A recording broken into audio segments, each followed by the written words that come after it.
A paz de Cristo, meu irmão, minha irmã, que Deus possa te abençoar. Quero te pedir, antes de mais nada, que você possa se inscrever, apertar em todas as notificações para que você possa receber todo o nosso conteúdo, que você possa também curtir, que você possa comentar e que você possa fazer algo para o reino do Senhor, que é compartilhar. Compartilhe esse vídeo que está por vir, não deixe de semear na vida das pessoas. Muita gente necessita ouvir a palavra de Deus. Então você que já está inscrito no canal, amém, Deus te abençoe. Você que não está e vê nossos vídeos, quantas pessoas veem nossos vídeos e veem os versículos da manhã, também os nossos shorts, todo dia às 6 horas da manhã são lançados, que não estão inscritos. Deus abençoe e abençoe a vida de outro também, amém? Que Deus possa te abençoar rica e abundantemente. Pode rodar a vinheta em nome de Jesus. Deus abençoe.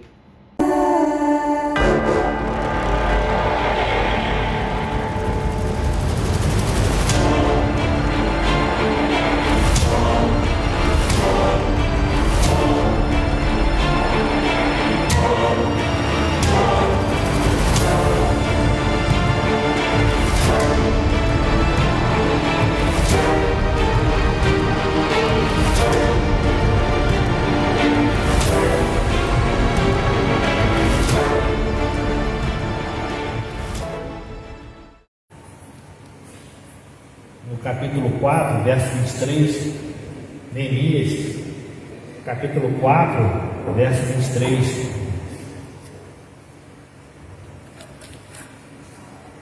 A gente vai falar sobre uma coisa que nós irmãos, porque nós somos irmãos e irmãs em Cristo Jesus, lavados e remidos pelo mesmo sangue, e que nós devemos ter tanto com o nosso Deus, assim como uns com os outros, é uma coisa chamada comunhão.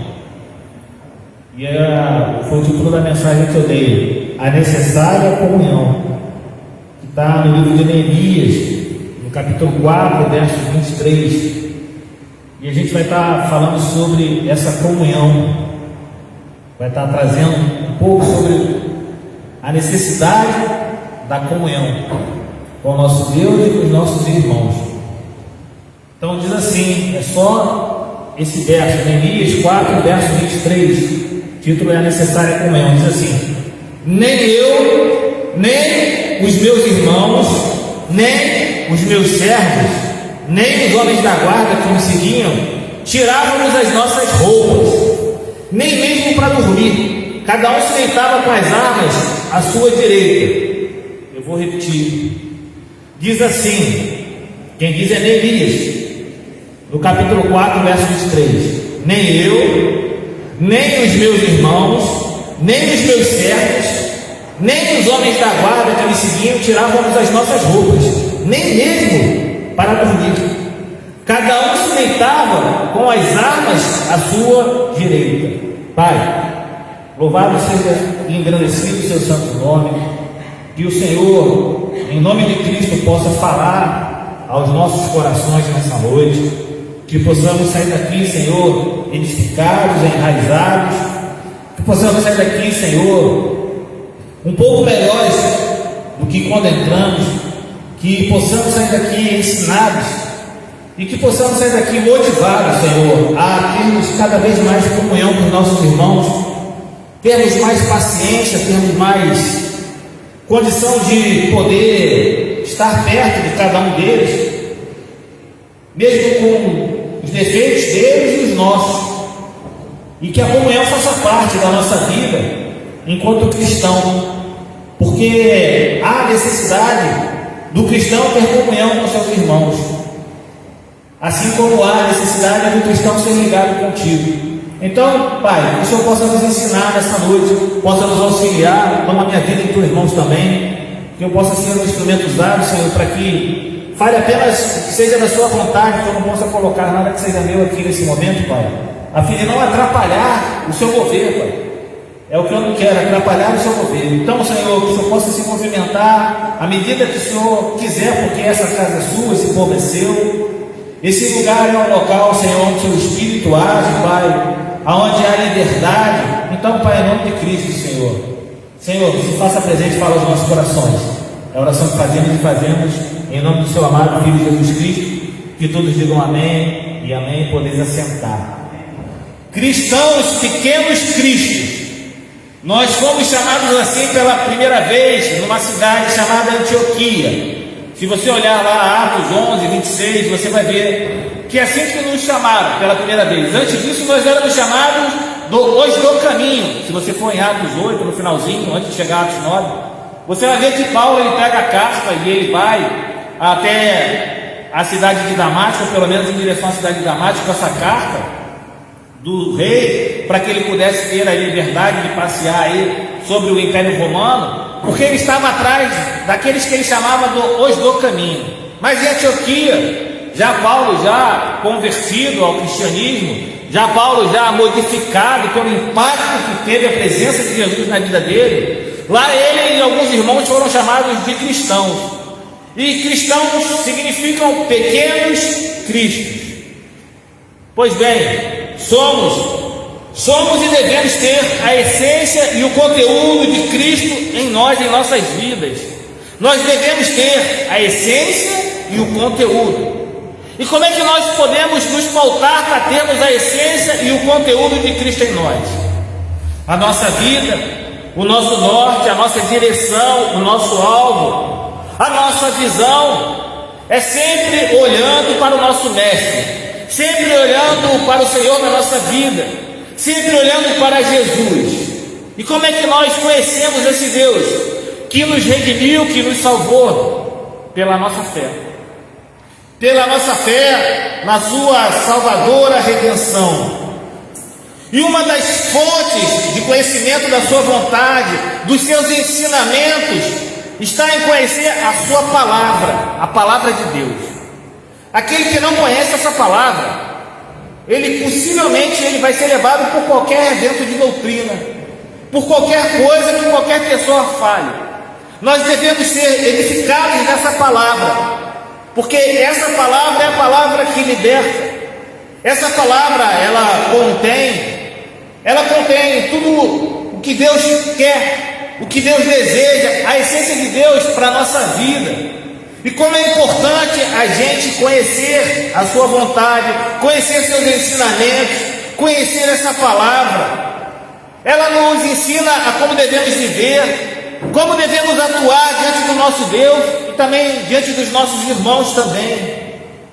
E esse ensinamento, ele vai refletir no nosso modo de agir.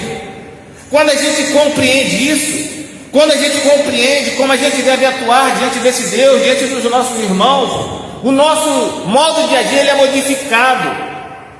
E aí a gente consegue atuar na sociedade em que a gente vive, também diante daqueles que não se voltaram ao nosso Deus.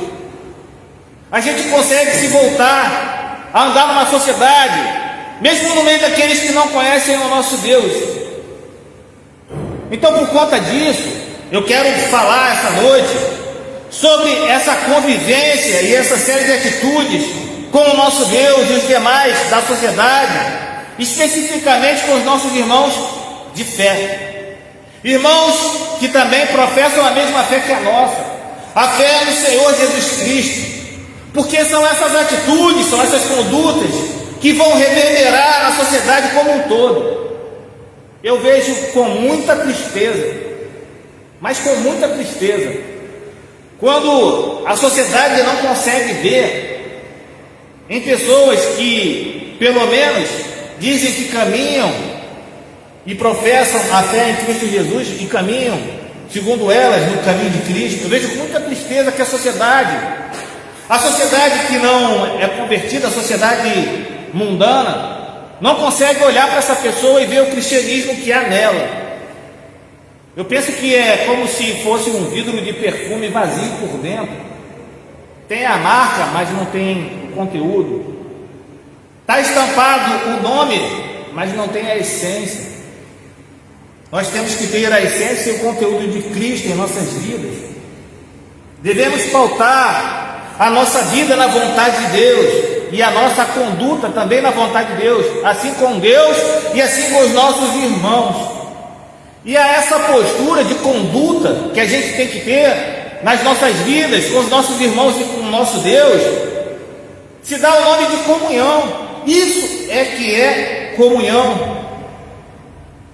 Então eu quero nessa noite, como eu falei, junto com você, aprender um pouco mais sobre o que seja comunhão.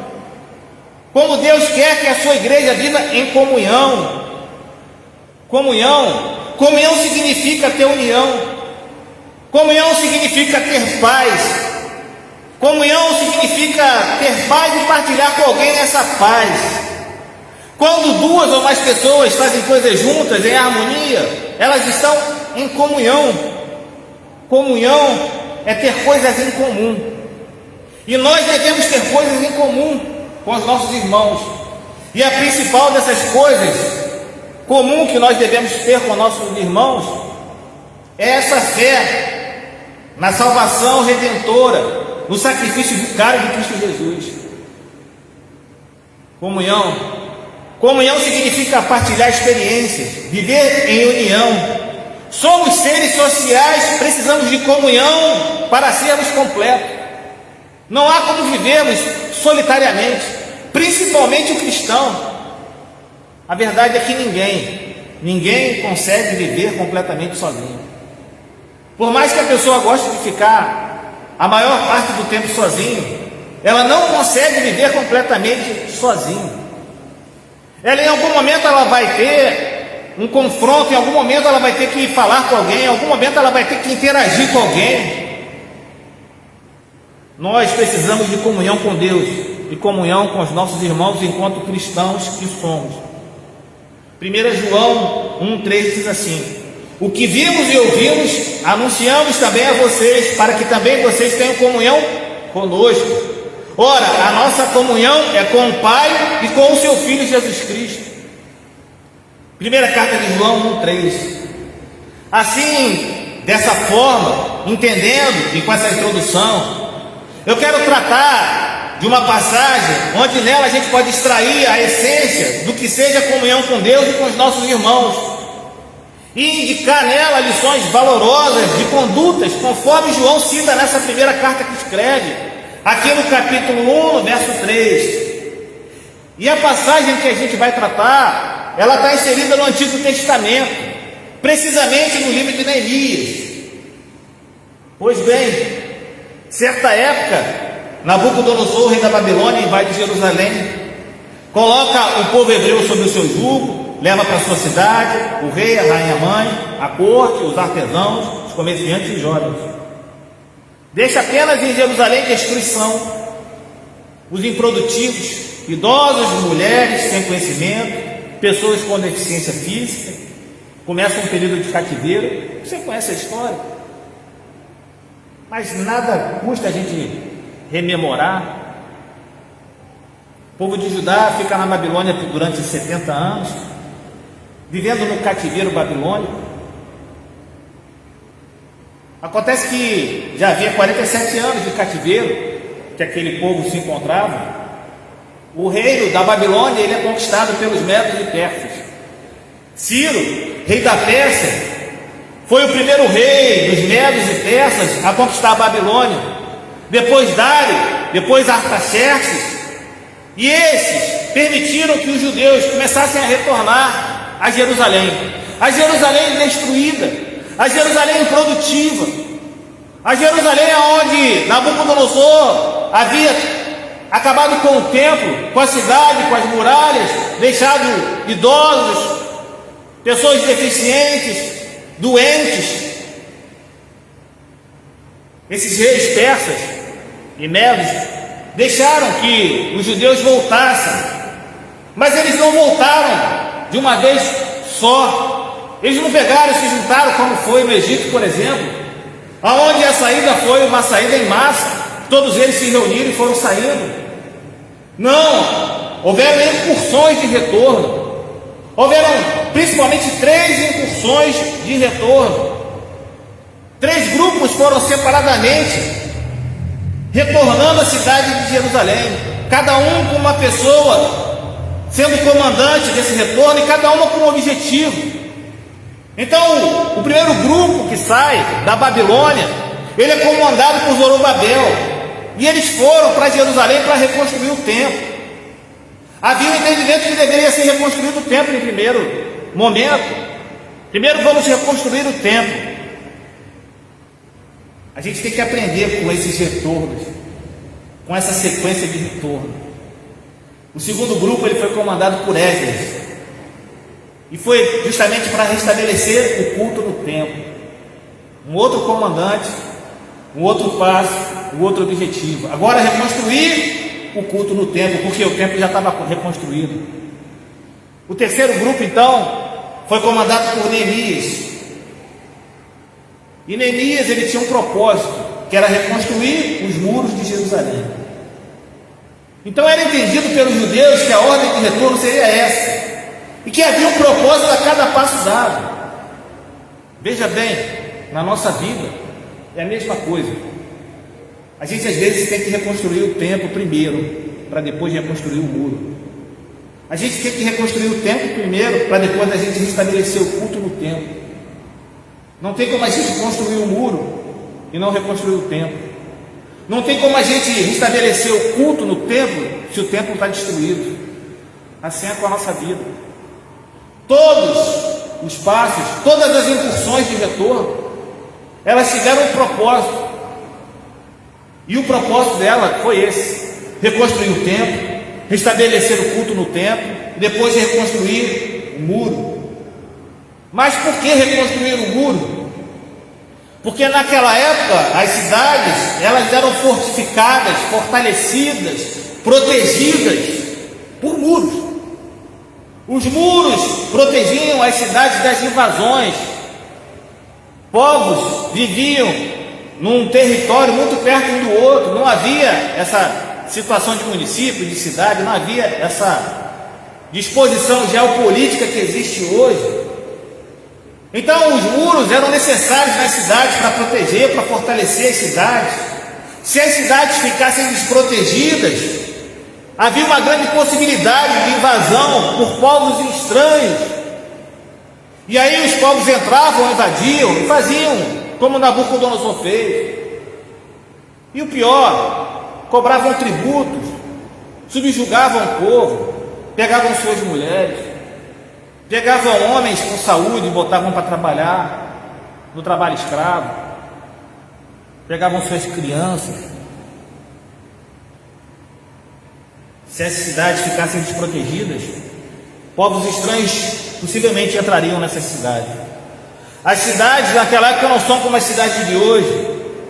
Todas elas eram cercadas para sua proteção. E é justamente na época da reconstrução do muro que a gente vai agora nesse momento nos ater, para a gente poder falar sobre comunhão. Foi uma época de muita tribulação para os judeus. A época da reconstrução do muro foi uma época de muita preocupação e tribulação para aquele povo. Não foi uma tarefa fácil, não foi apenas uma incursão para reconstruir o muro com vários homens com saúde e vamos reconstruir, acabou, vamos embora. Não, foi uma tarefa muito difícil, porque haviam povos inimigos que viviam ao redor de Jerusalém, daquela Jerusalém destruída. E aqueles povos não tinham interesse nenhum que fosse restabelecido o povo de Judá, a sua cidade natal. Eles não tinham interesse nenhum de que Jerusalém fosse reconstruída, de que o povo retornasse. Na realidade, para aqueles povos era mais uma ameaça. Então haviam vários inimigos que cercavam, que moravam ao redor de Jerusalém. Inimigos que não tinham interesse nenhum que a cidade fosse reconstruída. Um desses inimigos se chamava Sambalate. Quando ele soube da reconstrução do muro, ele ficou furioso, começou a atacar os judeus de forma irônica, ridicularizava a atitude dos judeus de reconstruir os muros.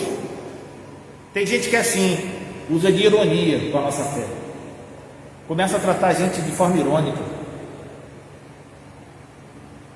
Tem gente que duvida da nossa fé às vezes.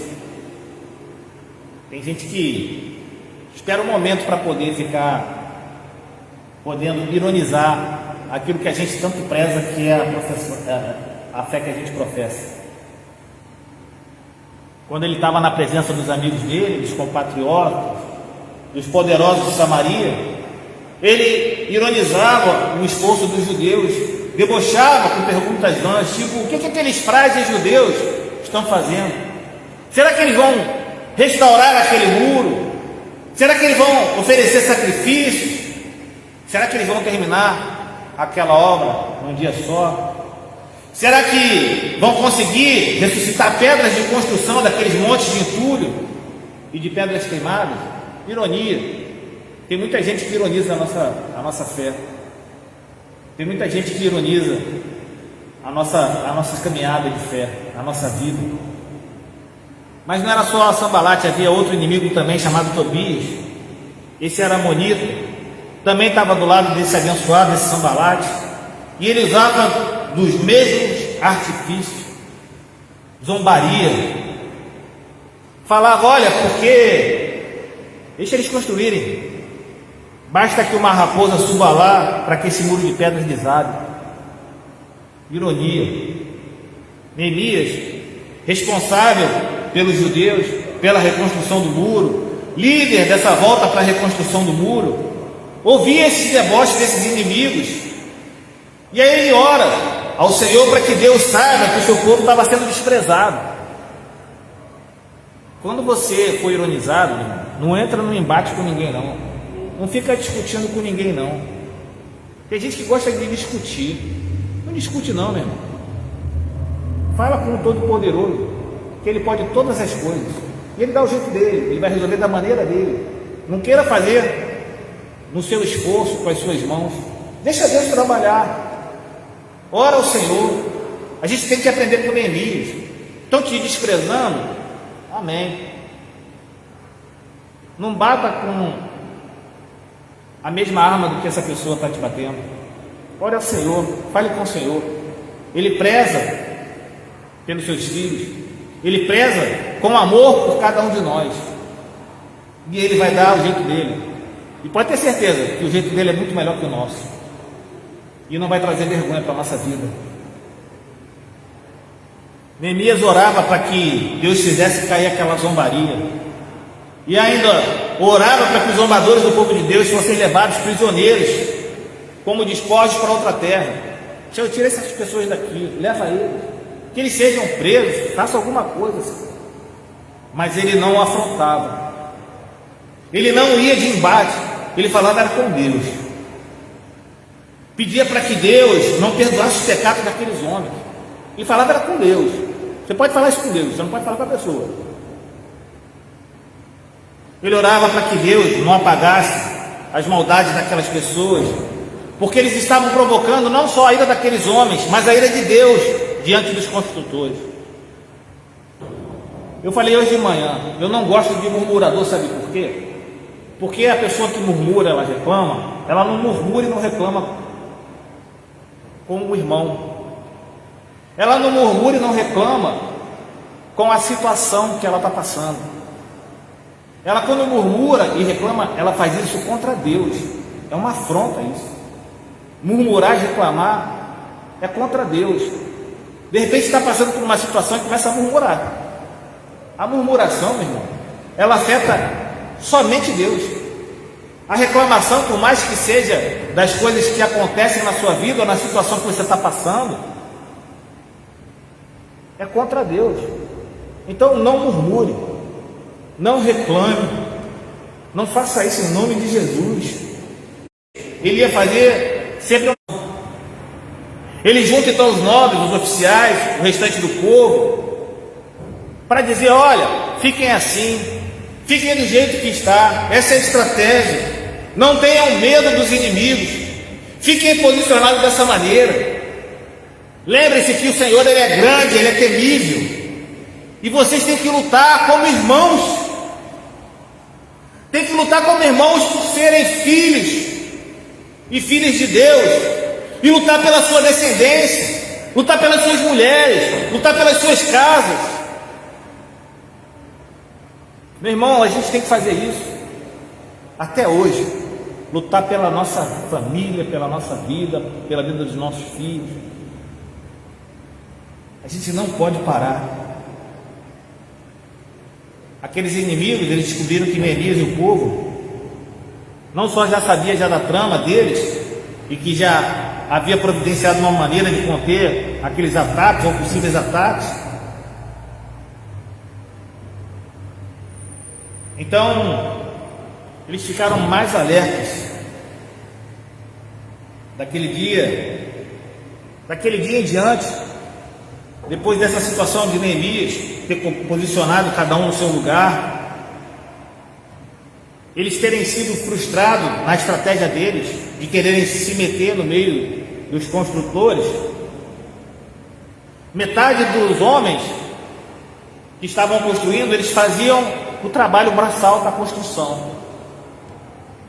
A outra metade permanecia armada de lança, escudo, arco e coraça. E esses oficiais, eles davam apoio a todo o povo de Judá que estava construindo o muro. Então, nessa divisão que ele fez, colocando famílias nas brechas, os construtores em famílias nas brechas, alguns ficavam construindo, reconstruindo o muro, e outros armados, para garantir a segurança. E aqueles que transportavam o material faziam o trabalho com uma mão, e com a outra eles seguravam uma arma. Você já pensou nisso, meu irmão? Já pensou em construir um muro com uma mão e com a outra ficar com uma arma, para se proteger? Cada construtor trazia na cintura uma espada enquanto trabalhava. E com Neemias ficava um homem com uma trombeta.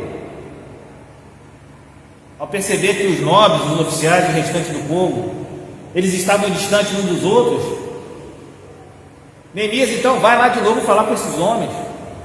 Ele fala: olha, essa obra aí é grande, é extensa, não fiquem separados, não fiquem distantes uns dos outros. Fiquem perto, o muro é extenso, mas fiquem perto. Fiquem onde vocês podem ouvir a trombeta, porque quando ela tocar, a gente vai se juntar para lutar, e Deus vai estar conosco. Então ele tinha que toda hora estar falando com esses homens, porque à medida que vai construindo o muro, as pessoas vão se deslocando realmente. Constrói uma parte, vai se deslocando e vai ficando mais distante um do outro. E a preocupação de Neemias é que houvesse entre eles uma comunicação, a fim de que fossem protegidos. Comunhão, meu irmão. Comunhão. Metade dos homens empunhando espadas, desde o raiar da alvorada até o cair da tarde. A outra metade fazendo muro.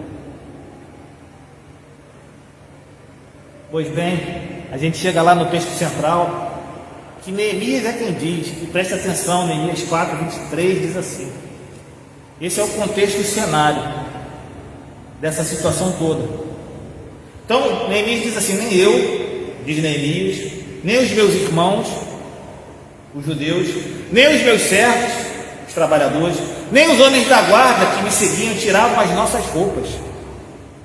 As pessoas, elas não conseguiam nem tirar as roupas, nem mesmo para dormir. Cada um se deitava com as armas à sua direita. Porque ninguém consegue ficar 24 horas acordado. Mas aqueles homens, eles não tiravam a roupa do corpo. Propósito. Propósito qual era? Construir o muro. Reconstruir o muro. Cuidado, meu irmão que está reconstruindo, eu tenho que ficar armado.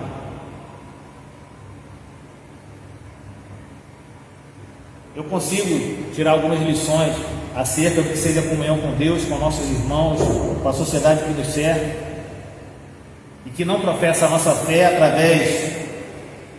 através desse cenário todo, do qual eu deixei claro aqui para vocês, que está no livro de Neemias, a partir do capítulo 1. E a primeira lição que eu tiro é que para haver comunhão é necessária organização. Diz lá Neemias 2, do verso 11 até o verso 18. Diz assim Neemias: então cheguei a Jerusalém, depois de esperar 3 dias. Me levantei à noite junto com uns poucos homens que estavam comigo. Não declarei a ninguém o que meu Deus havia posto no meu coração para eu fazer em Jerusalém. Não havia comigo animal algum a não ser o que eu montava. Eles chegam num lugar destruído, fica lá durante 3 dias. De noite saí pelo portão do vale em direção à fonte do dragão e ao portão do monturo, e inspecionei as muralhas de Jerusalém que estavam em ruínas e cujos portões tinham sido destruídos pelo fogo. Ele sai e vai inspecionar então a cidade logo quando ele chega em Jerusalém. Passei ao portão da fonte, ao tanque do rei, mas não havia lugar por onde o animal que eu montava pudesse passar. Monturo, destruição, despojo. Subi à noite pelo vale, não dormiu, subi à noite pelo vale, sempre inspecionando as muralhas. Voltei, entrei pelo portão do vale e fui para casa. Os magistrados não sabiam onde eu tinha ido, nem o que eu tinha feito, pois até ali eu não havia declarado coisa alguma, nem aos judeus, nem aos sacerdotes, nem aos nobres, nem aos magistrados, nem aos demais que iriam fazer a obra. Então eu lhes disse: vocês estão vendo a miséria em que nós estamos? Jerusalém em ruínas e os seus portões destruídos pelo fogo. Venham, vamos reconstruir as muralhas de Jerusalém para nos livrarmos desta vergonha. Ele via vergonha naquela situação. E lhes declarei como a mão bondosa do meu Deus havia estado sobre mim e também as palavras que o rei me havia falado. Então disseram: vamos nos preparar e começar a reconstrução. Então se prepararam para fazer esta boa obra. A gente falou no início, na introdução dessa meditação, que comunhão significa ter união, paz, partilha com alguém, que comunhão requer esforço de duas ou mais pessoas em harmonia, fazendo as coisas juntos, que comunhão é ter coisas em comuns. Quando Deus coloca algo no coração de um homem que está disposto a ouvi-lo, a seguir os seus caminhos, com quem ele tem comunhão, o projeto de Deus é realizado. Mas para isso, o homem tem que estar disposto a ouvir o Senhor, a seguir o Senhor, a ter comunhão com o Senhor, a acreditar no projeto que Deus quer fazer. Só que Deus, ele não faz de qualquer maneira. Deus tinha colocado no coração de Neemias: olha, você vai lá, tem que reconstruir o muro. Ele não chegou lá, juntou meia dúzia e falou assim: vamos começar aqui. Não, ele chegou lá e foi ver a situação primeiro. Deixa eu dar uma olhada, deixa eu ver como é que eu posso organizar, deixa eu ver como é que eu posso planejar, deixa eu ver toda a situação, como é que está a cidade, o que aconteceu. Tudo que Deus faz é organizado, meu irmão. Deus não faz confusão. Deus não faz confusão. Deus é um Deus de organização. Quando ele foi entregar os alimentos, naquele momento onde a multidão estava lá com fome, e tinha lá os peixinhos e os pães, ele falou: o quê? Faz grupo aí, ó. Se forma em grupo. Sim, agora vocês distribuam. Tudo que Deus faz é com organização. E não há como haver comunhão nem com Deus e nem com os irmãos se não houver organização. Para haver sucesso nos planos de Deus, Ele organiza aqueles que se disponibilizam para que em comunhão alcance aquilo que Ele deseja. Foi Deus que colocou no coração de Neemias. Foi Deus. Neemias tinha um coração aberto, acreditou, creu e foi. Tem gente que Deus parece que tem que martelar a cabeça para falar: olha, meu irmão, vai, faz. Não, é pecado, não é pecado, vai, anda, dá um passo. Senhor, se é o Senhor mesmo, manda eu ir aí. Achava que era um fantasma. Então vem, dá o primeiro passo. Quando olha para o lado, olha para baixo, mesmo, acabou, pronto. Não estava olhando para quem tem que olhar, que é para Jesus. Se afunda. Deus colocou no coração de Neemias um projeto, porque Deus tinha comunhão com ele. Deus tinha comunhão com esse homem. Quando esse homem fala com os judeus, quando fala com os sacerdotes, com os nobres, os oficiais, quando ele fala com todos os outros do seu povo, agora a comunhão, ela se tornou plena. Agora não era comunhão só de Neemias com Deus, mas era a comunhão de Neemias com seus irmãos. Deus nunca fez nada sem ordem. Meu irmão, tudo que é bagunçado, tudo que é barulho, tudo que é disperso, pode ter certeza que Deus não está no negócio. Deus não está no negócio. Tudo que é feito por Deus é feito com ordem e com decência. Não inclusive o culto na casa do Senhor. É ordem e decência. Se somos reflexos das suas atitudes, essência do seu caráter, não há como termos comunhão com Ele, com os nossos irmãos, sem organização.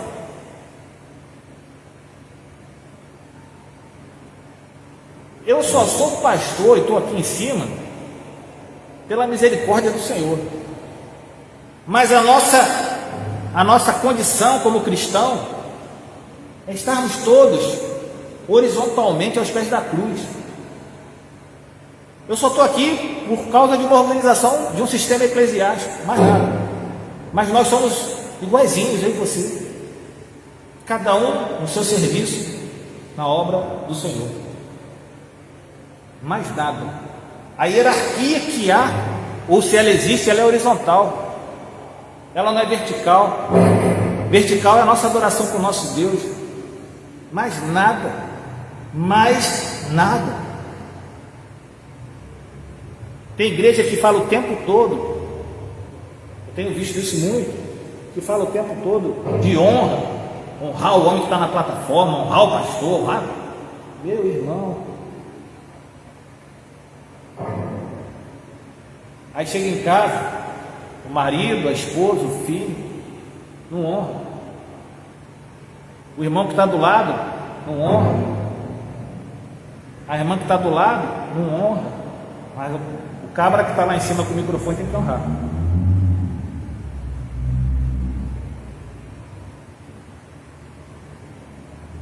A segunda lição que eu tiro sobre comunhão e a necessidade da comunhão na vida de um cristão, tirando desse contexto de Neemias, é que a comunhão requer uma vida de oração.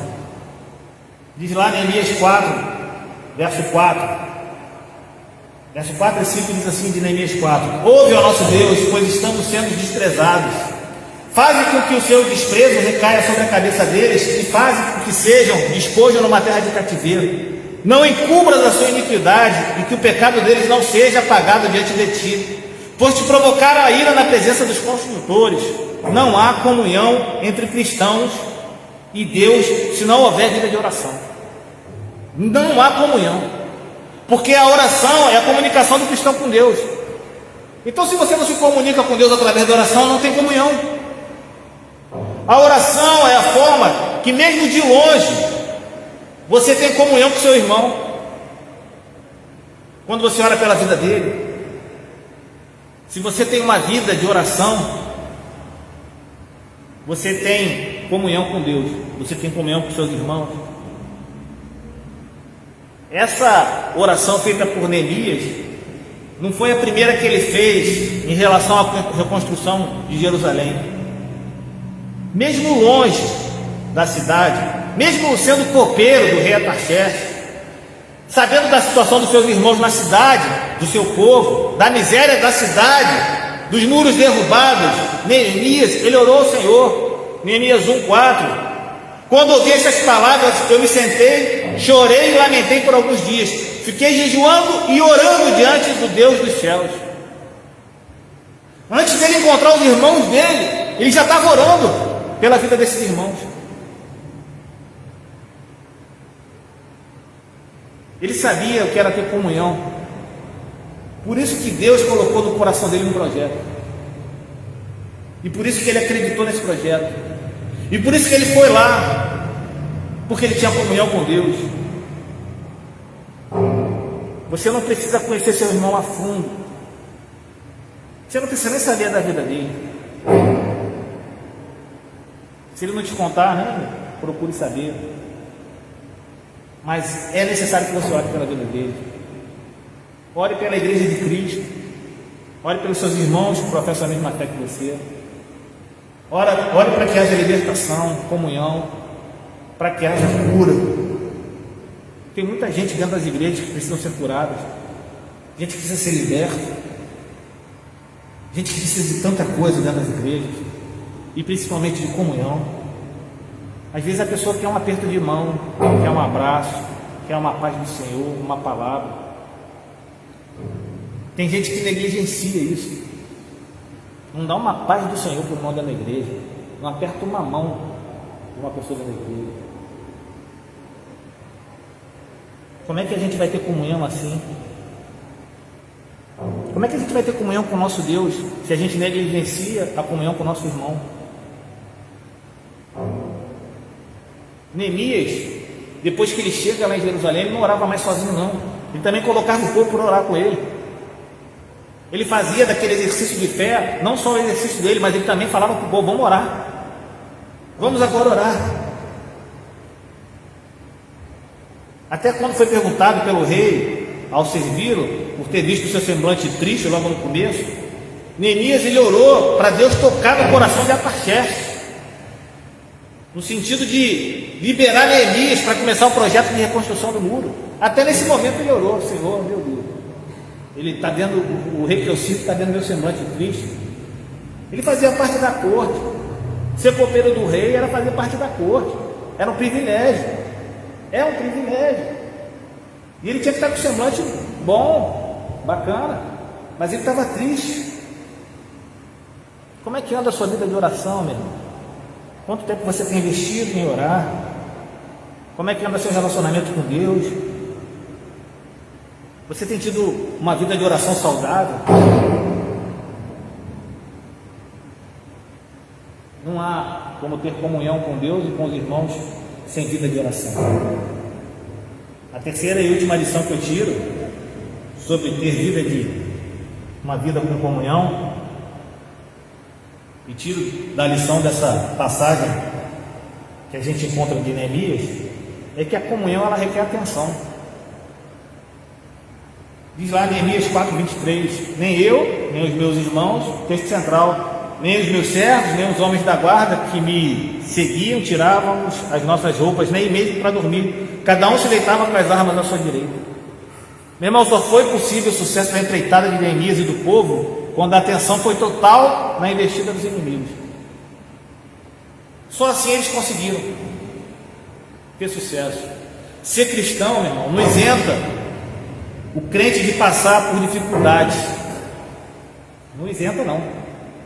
A gente só tem que saber como é que a gente vai combater essa dificuldade. Não adianta ser organizado, ter armas suficientes e não saber usá-las, ou até mesmo saber usá-las, mas se a gente não tiver atenção redobrada no esforço de garantir o sucesso, quando o inimigo atacar, a gente vai se frustrar, porque a gente não sabe a hora que o inimigo vai atacar também não. Ele também é astuto, ele quer te dar uma rasteira, quer te derrubar. Às vezes o que você acha que é bênção do Senhor não é não. Às vezes aquilo que você acha que é Deus está te entregando, às vezes toma muito cuidado, ore ao Senhor. As brechas da nossa comunhão, elas devem ser fechadas por nós, mesmo cientes que é Deus que guarda as nossas vidas. Aqueles homens não tinham tempo para se trocar. Já pensou numa situação dessa? Nem para dormir os caras tinham tempo de se trocar. Vai nem pensar, imagina. Tem gente que tem preguiça de orar, tem gente que tem preguiça de ir à igreja, alvo fácil para o inimigo. Esse aí está a um passo de cair. A gente só presta culto aqui, nesse lugar, nesse espaço físico, para a gente ter comunhão com Deus e com nossos irmãos, só por causa disso, mais nada. Por isso que e eu oro sempre para que as portas estejam abertas, para a gente continuar prestando culto a esse Deus maravilhoso. Levar a Deus a nossa adoração por meio dos nossos louvores, ouvir a Deus através da palavra, levar a nossa adoração também através das nossas ofertas também, abençoar a dignidade no sustento da obra do Senhor. Está na igreja, ser igreja na igreja é estar mais fortalecido contra as artimanhas de Satanás, pode ter certeza disso. Mas eu não sei se você se deu conta, para a gente ir ao final, mas haviam homens realizando trabalho braçal na construção do muro. Não haviam só homens com armas. Haviam homens posicionados atrás desses homens, nos pontos mais baixos do muro, nos lugares abertos, divididos por famílias, armados de espadas e lanças de arco. Por fim, alguns estavam com Neemias, que ao final do verso 23 do capítulo 4, do texto central, além de nem terem tempo de trocarem suas roupas, também não estavam com as armas em suas mãos. Comunhão entre Deus e entre os irmãos em Cristo requer organização, oração, atenção e Bíblia. Palavra. A palavra é a arma eficaz contra todo o mal. É o conhecimento de Deus, é o conhecimento da essência de Deus, é o conhecimento do caráter de Deus, é o conhecimento da vontade de Deus, é do que é ser cristão e igreja. Tem gente que está sucumbindo na sua caminhada com Cristo. Nós não podemos sucumbir em nossa caminhada com Cristo. Há necessidade de haver comunhão. É necessária a comunhão na vida de um cristão. Que você saia fortalecido nessa noite, entendendo isso, entendendo essas lições, entendendo que a comunhão é necessária para a nossa vida. A comunhão com Deus é a comunhão com os irmãos.